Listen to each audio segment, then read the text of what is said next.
this is Aiysha for Green Diamond Boxing. I'm here with Paulino Da Silva. How are you today? I'm good, thank you, and you? Yeah, I'm very well, thank you. And thank you so much for your time. I really appreciate you letting me into your gym today. So I've got quite a few questions for you. I understand you started off boxing. You were born in Portugal, grew up there. You started off boxing. You went into special forces as well. Did that for 3 years. And you were trained by Brian Hughes, is that right? Yeah. So what age did you start boxing, and what made you choose? What age did you start boxing? What made you choose this sport? Uh, well, I used to be chubby as a kid, Right. so I started through wrestling first, Yeah. and then when I stopped wrestling, start messing with weights, and then I decided to. I had in my head I wanted to go into special forces, Oh, really? so I'm just gonna move this so I slightly. kind of like I joined boxing as just to get fit or fitter and to help me towards special forces because one of the requirements to get in it was boxing because one of the tests it was you need to have like a one-on-one. So I thought let me just join in now because I had a few friends older than me, they were already in, so they were telling me what I had to do to go in because I wanted to do something different. Something that my dad was saying no, and I wanted to prove him wrong. And I started training, and about 2 months down the line, I started fighting, and I had Right. my first fight, and I liked it, Wow. and then I didn't look back. You didn't look back. So as we said previously, you were trained by Brian Hughes. What was it about his training style that you really liked? Uh, I was already a pro when I went to Brand News, and I spent a year just working on defense. And he was constantly telling me that I wasn't ready, so I couldn't get his message. I couldn't understand why he's telling me I'm not ready. I'm already a pro, and it's constantly son, you're not ready, son, you're not ready. And a year went past, and then one day he said, now you're ready. And it was my hardest fight on paper, but it was my easiest fight. And I realized why he was trying to. He's trying to implement some defense into my style because I had no defense. I was just strong, coming forwards. I just wanted to get close to them and just rip that body apart. That was my style. But then, as you go up the levels, I realized that that's not enough. You need a bit of defense, slipping, rolling, blocking, and that's what I like. And now looking back, the message I was putting across towards Robin Reed, Gary Lockes, Mike Jennings, Matthew Wall, Tommy McDonald, all those guys. It was good thinking, is doing homework, watching tapes, Right. study, make sure your defense is on point, working behind that job. Everything is and it was good teaching. And with me, I'm a good listener. So you have to be on my case. You can be talking to that person over there, and I'm listening, and I go, I like that. And the moment I like something, I'm stealing it. Right. And that was what Brian News was good for. He's talking to someone, but he talks in a way that it makes sense. And at the moment it makes sense, for me, if it makes sense, I take it. And then so you stopped your professional career. Was it because of an injury? Was that a Injury, yes, shoulder yeah, injury? shoulder injury, yeah. I had a dislocated shoulder. So you would have liked to continue, obviously, if you didn't have that injury. You were hoping to get further. Oh, 1,000,000%. Oh, remember, my last fight was against a kid from Brandon Ingles gym. Can't remember his name now. And the pen clicked in my head. It was very, very awkward guy. And I made it easy work. And the pen clicked, and everything became slow. For somebody, I could see it coming, everything from a mile away. And my rhythm, my jab, my body shots, everything was on point. And I thought, that's it. And then I had a Central Area title that I won as well. So I'm thinking, now it won't be long till I start fighting for big titles. But then a week after my last fight, I had the shoulder injury, and I tried to recover back into training. The shoulder came out again. Then I thought, you know what? And one of my best shots was right hand over the top. I used to disguise it well, and I just couldn't relax to do that. For in my head, I'm not going to take a fight, thinking if I relax that shoulder and I let it go, the arm will go, but the body will stay. For it's no point. And how did you sustain that injury? Was it in a fight? Was it sparring? Uh, it was in a fight because I used to run a club as well. Okay. So this was working in a club. I had an indication with someone, and then became a brawl. And on that brawl, the brawl became bigger after the shoulder went actually. So 'cause I lost my head, I completely lost my head. I was fighting with one hand, and Oh my gosh. it was nice. It was nice. So when you realized that you wouldn't be able to fight again, and obviously you really wanted to, how were you feeling? What were your emotions at that time? Uh, Boxing was frustrating to me because in 10 years I had 10 fights. In my head I had 10 wins. But then how come in 10 years only had 10 fights? I was getting avoided. I was getting used as a journeyman. Right. I didn't know the meaning of journeyman. I could hardly speak English, Right. but I wasn't losing. So I was taking last minute calls, but I wasn't losing because I used to leave in the gym. I didn't do nothing else but watching boxing, train, sleep, repeat, nothing else. But then it was getting frustrating because the moment you beat one prospect, and then you beat another prospect, and then it spreads, then no one wants to touch you. Then I went essential area against a prospect. I'm thinking, okay, now they need to come to me now because I've got something. So 2 years went past, and the boxing board is telling me, you will have to relinquish the belt because you're not defended. And I'm saying, I want to defend it, but no one wants to fight.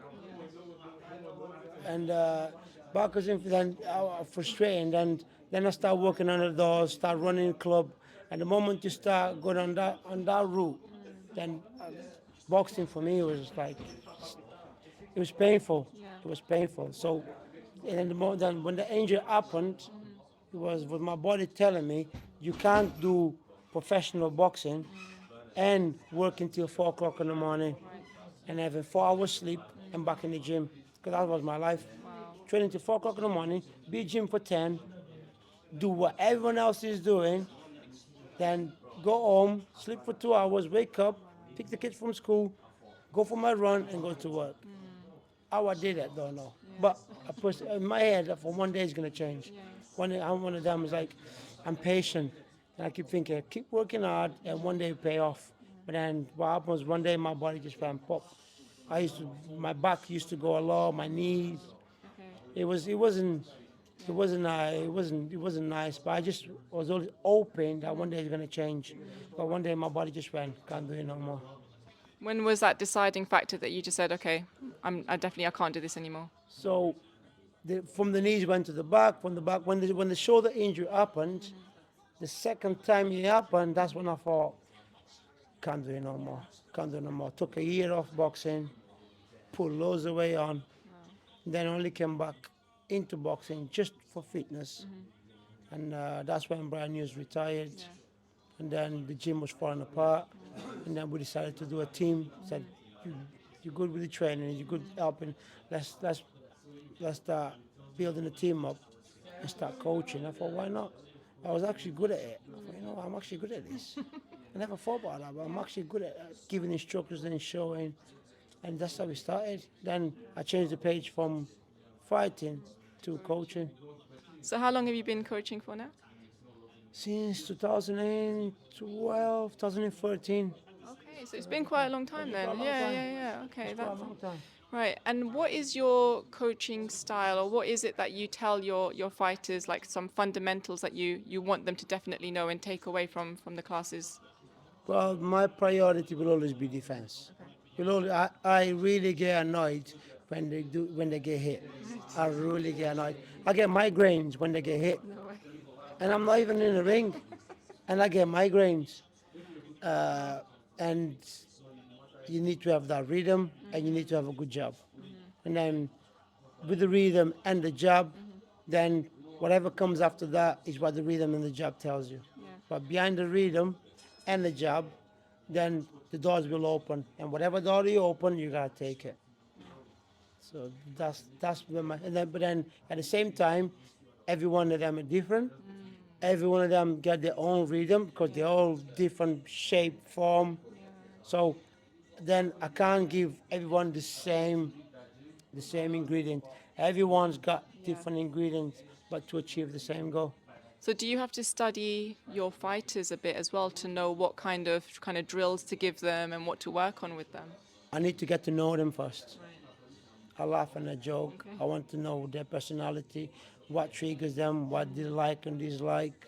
And then through things that's got nothing to do with boxing, I get with the idea how should I approach this particular fighter with the daily base, what they do for living, and you'd be surprised at the stuff that they do on a daily base can affect or not the boxing. But I like to get to know the fighter before I actually give him a style. Why does that affect the kind of style that you give them, like what they do outside of the boxing gym? Why does that affect the style? Because, say, imagine if you come from a nice background and no one ever shouted at you, never screamed at you, and then you're used to that. When you come into the gym, you got to find a way, a nice way to tell that person, give him an instruction. Is how you deliver the message. The background makes a difference. Say, I come from a background that I'm used to shouting and screaming, and for the special force, like I needed that someone to be hard on me, just to keep me going, and that puts a smile on my face. But I can't do that with someone like Munir. Is that nice to extend? So you have to be very careful how you pour across your message to other these kids because so get to know them and the background. Then depending on the background, depending on how deep or not you put your message across. So I think that's important. Okay, that makes sense. So one of the professional boxers that you train is your son, Mauro Silva. When he came to you at age 14, 15 and said, Dad, I want to box, I want to take it up, what was your thoughts at that time? What was your emotions? Were you fully on board straight away, or did it take you a while to say, okay, yes, that's fine? Oh no, the first thing I did, I got him battered. You... I got him beat up. Oh, See, I got him beat up. I said, okay, because he used to hang around with Alpha and Lyndon Alpha just for the weekend, because I used to coach them. And he used to watch them coming in with nice trainers, nice clothes, attention from when they go out. So and then he thought, I can never be like that. If I get into boxing, I can get better at that. And he thinking that I said, he can't be thinking that boxing is that easy. You need to work hard to get close to a good level. You need to put the work in. You can't just turn up, I want to be a boxer. And on top of that, I didn't want him to waste my time. So the first thing I did was, let me see, if he's like me, he will turn up the following day. If not, I will find out. But he's not going to waste my time. So I got the best kids in the gym that I had back then. And some of them was on GB squad. Some of them had quite a lot of fights. And he's hardly had any spars or nothing. So I said, go in there, forget that he's my son, and just give him a right beating. But ignore that it's my son. And it wasn't hard to watch. I had to just be cold. I just wanted to show him the worst part of boxing. The worst that can happen. I had to show him. And then we go from there. And that's what happened. It was messy. His nose was all over the place. And the other coach is like telling me off. He only just started using that to him. You're gonna break his heart. I said, you guys have to forgive me. Now this one, I will train my way. I ain't doing that to no one's kids, but I can do it to mine. Why not? That's what I'm saying. I'll do it to mine because how I want him to fight, if he decides to fight, it will pay off if he got a strong mindset. So that night the session finished, go in the car. He used to play basketball as well. I said, you want to go to play basketball instead now? Or why? He just went, no. I'm training tomorrow. But it's the way he said it. The way he said it, I just went, okay. Now we're going to start. And from that moment till he actually went back and sparred all those kids one by one, he actually destroyed every single one of them one by one. And the last one was the most joy because the last one was the one that had the most skills and the one that gave him the most. And That the one that everyone was saying Mauro will never get to his level because his levels to it. And I'm saying the way I want him to fight and the way that particular kid fights, it will suit the style that I'm gonna give him. And it was painful to watch. Painful to watch because only thing I was doing was drinking coffee, watch him doing it. He's talking to me as inspiring that kid. Wow. And he did what he wanted to do on a fantastic fashion. And then we moved on after that. And then we move on after that. Wow. But it was a massive change. Does he thank you now for that initial beating up? Does he look back and go, "Thank you, Dad, for putting me through that," or is it like, does he come back and go, "Why did you do that?" No, at the time he didn't understand. You understand? But then, like, the background I have on special forces, when you go into the special force, you go in because you want to. No one will send you there. Yeah. You go because you want.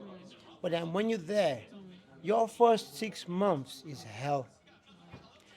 But one thing that they told me is like, we didn't ask you to come. And people were dying back then. Through training. Through training, they're dying. And their answer was like, it's more here. So they weren't bothered. They weren't bothered.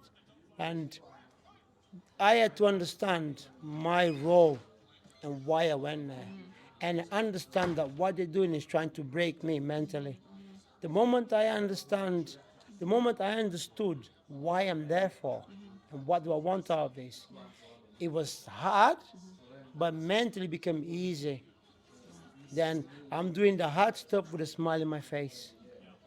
Still hard, but with a smile in my face, knowing that when I become a special force, when I become one of them, then I'll be unstoppable. But this is what I need to do. So taking that into boxing, that's what I did to him. I try break him, and if he doesn't break, he'll make it. But I had to try break him. And then if he asks you, I'm drilling him on the table when I'm eating food. I'm drilling him when he's sleeping. I'm drilling him I drill him in the car on the way to the gym because he's constantly like tired. I'm just drilling that kid. Think I have to try break him mentally because the moment you train someone mentally first, the physical side of it is easy. Have you seen it? How many strength conditioners? Strength conditioner is the thing, but you got fighters that physically they're strong, but mentally they're not. Yeah. And when time gets hard, the first thing that goes is your mind, not your body.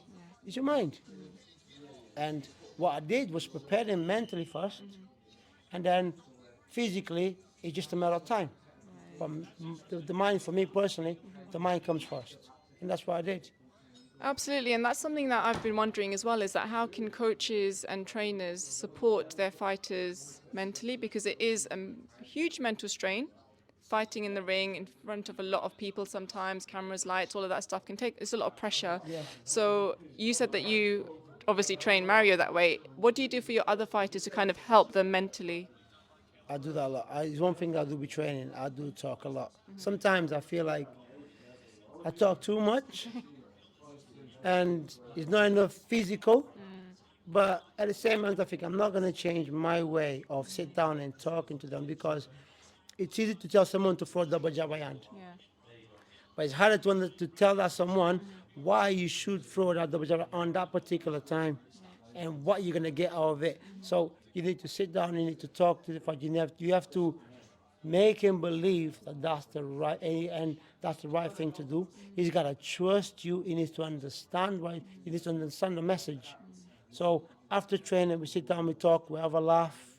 So we don't really go out for meals as much as we should. But I try to, off training, sit down, talk, phone. I say every time you need to talk, just ring me. Every time you don't understand, let's talk, let's talk. And it does work. And the way I do things, they've got to show me first. Before anyone can see whatever, they have to show me first. Fighters come like money, come to me to turn ready to turn pro. I say, you're not ready to turn pro. Took him time for me to go, now you're ready. Now, doing 4 rounders. After this performance yesterday, I told this promoter, now he's ready to move to 6. because it's making 4 rounds easier. Right. Now it's time to move on. But it's a process. And as long as they trust my judgment, then that's the most important thing. As long as they trust what I'm saying and doing the way I'm doing it, then that's it. That's it. And we got to gel. Yeah. We got fighters to come in. If you don't gel, the door is open for you to go, Yeah. to get in and to get out. But we got to gel.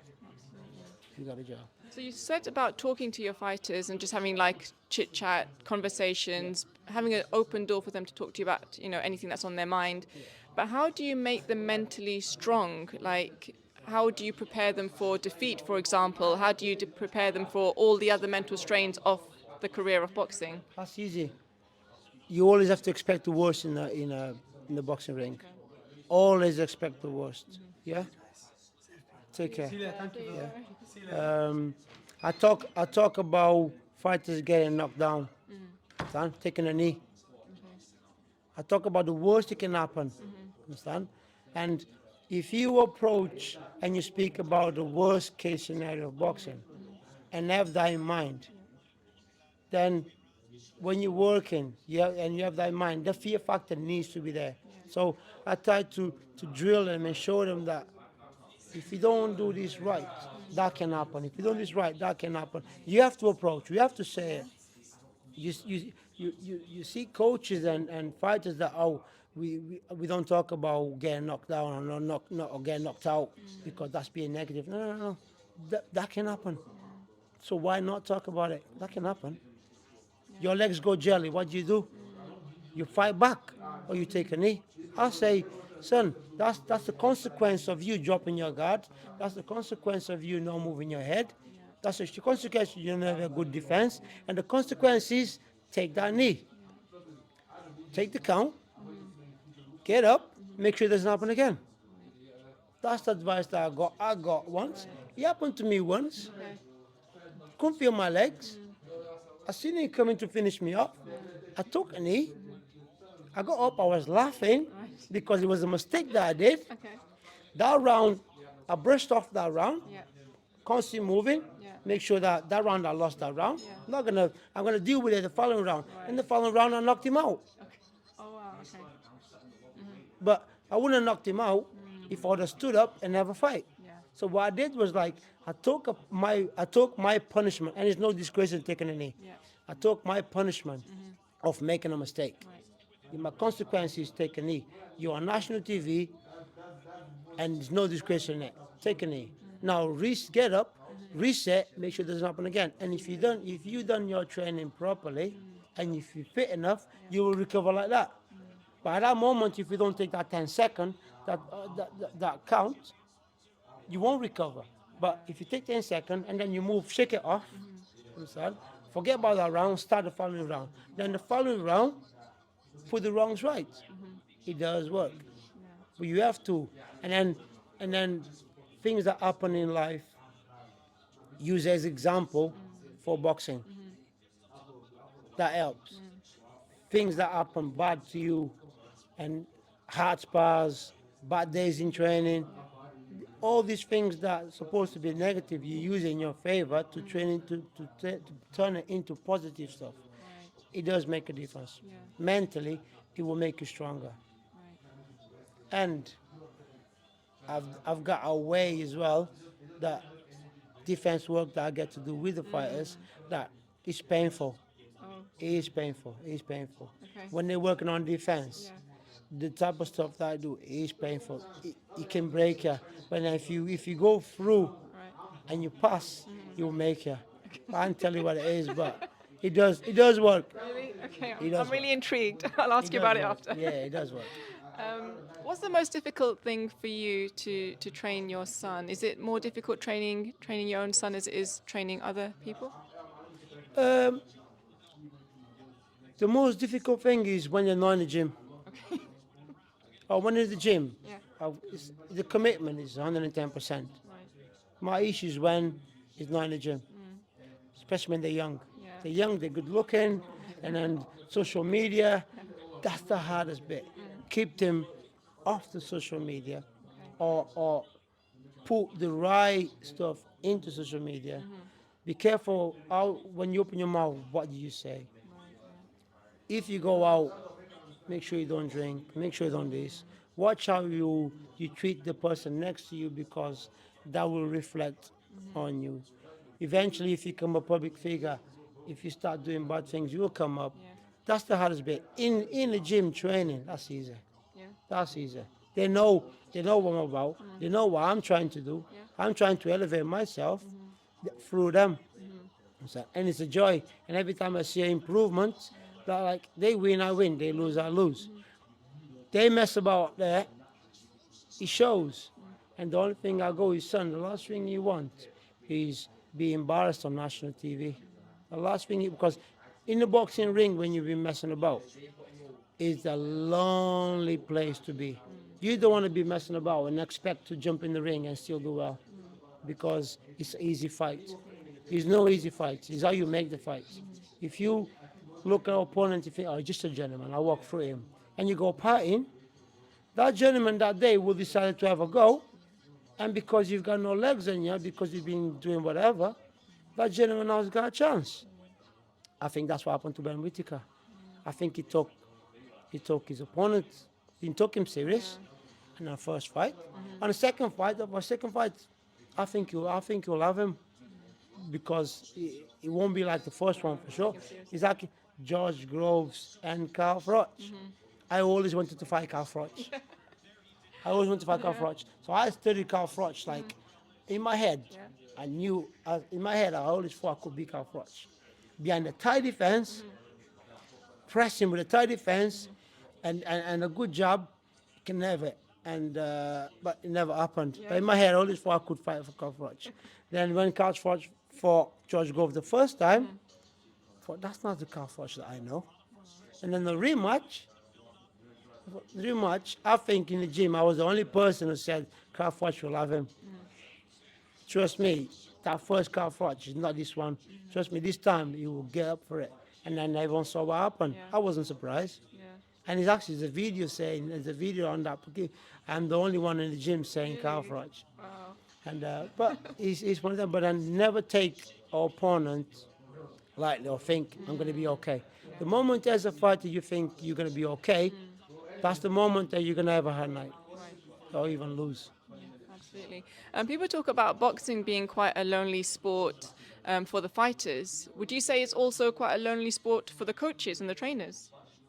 It can be. The hardest thing for the trainers is try to pull the family and the fighters, like the time for the family, time for the fighters, because this takes a lot. It takes a lot of commitment. Being in the gym for the whatever amount of hours, and going to home, the wife, the kids. You need to have a strong base at home to be able to do this. And I'm lucky enough to have a good wife that likes boxing, understands what it takes, and give me the time that I need to put into the fighters because she knows how hard it is. And without that, it's hard. Without that, you need a strong base. Like the, for a coach, me personally, everything starts at home. If you've got a nice home, then your job becomes much easier. If the home is a bit messy, then you come in, your mind is not clear, you can't deliver your message properly. It becomes messy. But if you come out home happy, when you get to the gym, you're happy, your mind is clear. It's easier to deliver the messages for the fighters. Then you go home, then you can relax back on again. But that's and the loneliness, like, is I'm happy to just finish in the gym and go home. Okay. So if I'm not here, I'm at home. Really? That's the two places you're gonna find me. I don't go out, I don't go club or nothing. If I'm not in the gym, I'm at home. Now I start doing a bit of training myself. The gym is on the way home, so I stop, I do my training, and then I head home. And I'm happy to stay at home. Yeah. For me, that's the way forwards. So I understand you have quite a lot of boxing history knowledge, and you study it's quite a lot. In terms of your greatest of all time, who would you say is the greatest of all time? Oh, The name is going on and on and on and on. But I love James Toney. Okay. I love James Toney. He's just not the fighting. He's the personality. The guy will just fight anyone, anytime. His mindset is everything about James Toney. Was just apart from the not being disciplined, yeah, the drinking, and apart from that, when it comes to the mindset of, in boxing, how he conduct himself, his defense, his movement, James Toney for me was. But then when you start researching and you go further back, it's, you can't find one because you have to grab inside work off of Roberto Duran, Sugar Ray Leonard's footwork, Muhammad Ali's jab, Joe Fraser's head movement. So and Joey Walcott is. Then he goes on and on. He just pick a little bit of each one of these individuals that have been there, done it. Nothing has been, nothing needs to be invented. Everything has been invented. You have to go in there, research, and pick what you think for that particular fighter. So every fighter, you can pick a fighter to implement what they do it into the fighter. And the kind of styles that you've seen in boxers of the past, do you think styles have changed in today's boxers? It's a lot of things that changed, but then you have to study to realize that's changed. It's down to you to bring it back, and that's what I'm trying to do. Right. If you watch Ezra's style now, Ezra's got a mix of old school fighters. Okay. Mars got a mix of old school fighters, and I try to bring that into it because the the generation now of fighting, they are fighting. No, they're just strong, but the ability to slip, ride, and roll, he's got lost. He's just standing there strong and get a knockout because that's what the promoters want. That's what the public want. Drama show. Son, listen, as a spectator, I don't mind watching drama, but as a coach, I don't want no drama. As a coach, I just seen when you see in your fighter having a toe-to-toe tear up, who's gonna go for gambling? As a coach, you don't want to see that. As a spectator, you don't mind watching it, but as a coach, it's not what you want to see. And it's not that I want to see. So when we talk about old school style, are you saying that old school is more defense, or is it something different that makes it old school? It's the mix between defense and offense. Okay. It's a mix. Because you got old school fighters that had no defense. It's just all action. But then the Hezza Charles and these type of fighters are the defense responsible for their actions.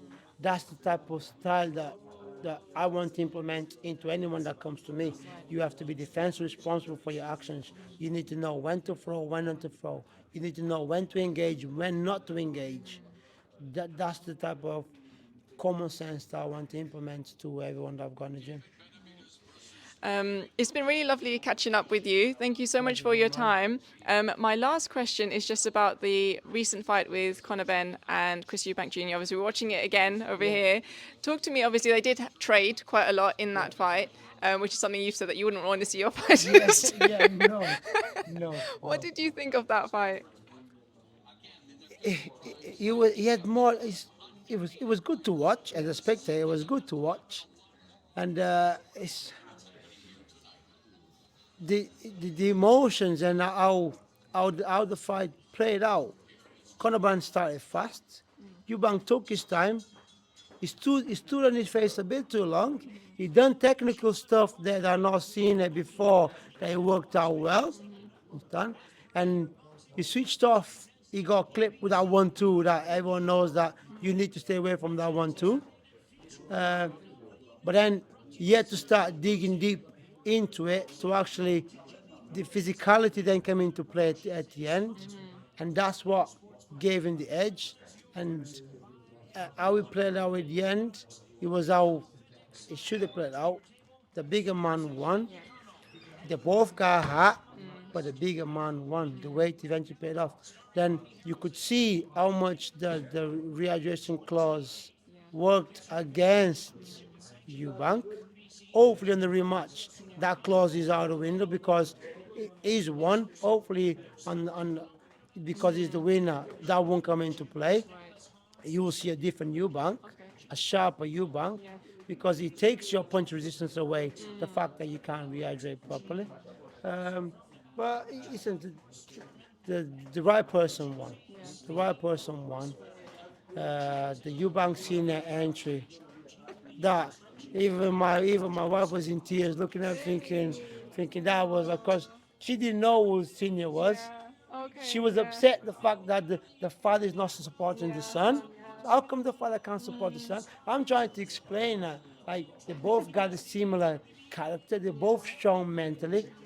But the moment you see that, I think it touched everyone's heart. Yeah, I 100%. think it touched everyone's heart. That was like wow. Yeah. And then the energy changed. In my head, I thought, no way Eubank's gonna lose this. Yeah. The energy changed, and the energy, and that card was played. That was nice, and I thought, no way he's losing it. No way he's gonna lose it, and that's what played out. Hopefully he's recovering well, because it was a grueling fight for both of them. He's recovering well. Have some time off, reset.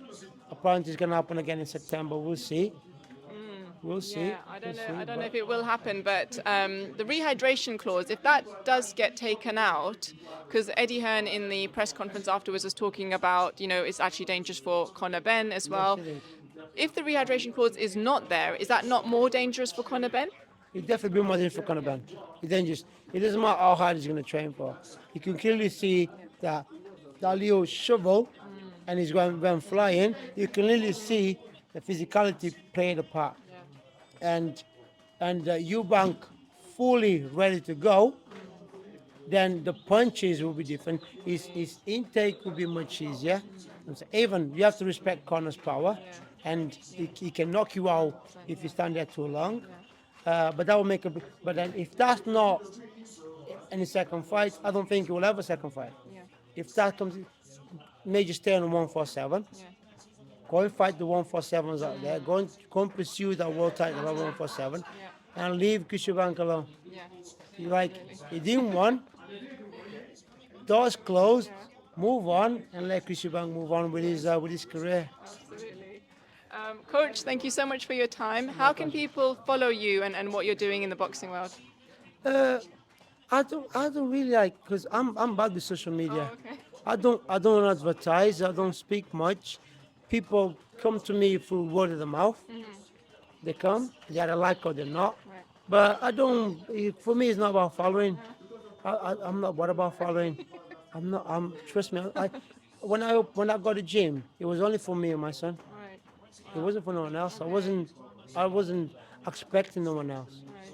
But then one fighter comes in, tries it, likes it, stays. Another one stays. He's going to talk, come in and try. And then it's escalating to the point now that I'm here from 5 in the morning till 7 at night. But 99% is recommendation. Okay. And because I don't pull out there, come in. No. If you heard about me, you try it or not, and our time will come. Yeah. But then I won't push for followers or not. It's like, if I deserve my place in boxing and as a coach, I will get it. If not, this is my dream job. Yeah. Wow. I'm leaving my dream job. I've got no boss apart from my wife. I come here, I do my work, and I go home. Yeah. And this is not even work. I enjoy doing this. It's fun for me. So it's not about the following. It's just about being happy what you're doing. The fighters being happy what they're doing, feeling that they're getting what they want when they come in, and when they go out, they're happy. They can't wait to come out the following day, and the results will speak for themselves. Thank you so much.